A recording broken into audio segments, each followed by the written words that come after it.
நீங்க பாக்குற இந்த தென்னை மரம் வச்சு 3 வருஷம் ஆகுது. இப்ப வரைக்கும் நான் இந்த தென்னை மரத்தோட மட்டைகளை வெட்டவே இல்லை.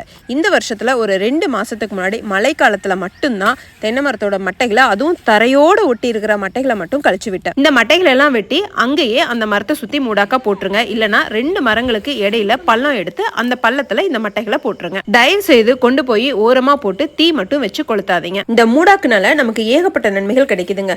களைச்செடிகள் குறையுது, நுண்ணுயிர்கள் பெருகுது, மண்புழுக்கள் உருவாகுது. கொஞ்சம் யோசிச்சு பாருங்களேன். உயிரின் இருந்தா பசிக்கும், பசி எடுத்தா சாப்பிட உணவு வேணும். அப்போ மண்ணுக்குள்ள இருக்கிற கோடிக்கணக்கான உயிருள்ள நுண்ணுயிர்களுக்கு சாப்பாடு என்ன?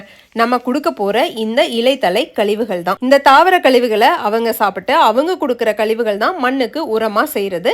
இந்த உரத்துல இருக்கிற சத்துக்களை உறிஞ்சுதான் நம்ம மரம், செடி, கொடிகள் செழிப்பா வளருது. இப்படியே தொடர்ந்து நடக்கும்போது கொஞ்சம் கொஞ்சமா மண்ணு வளமா மாறுது. அந்த வளமான மண்ணுல சத்துக்கள் நிறைய சேருது. அந்த சத்துக்களை நம்ம மரங்களும் பயிர்களும் உறிஞ்சி நல்ல செழிப்பா வளருது. தென்னை மட்டைகளா இருந்தாலும் சரி, இல்ல எந்த விதமான தாவர கழிவுகளா இருந்தாலும் சரி, தீ வச்சு கொளுத்தி வேஸ்ட் பண்ணாதீங்க.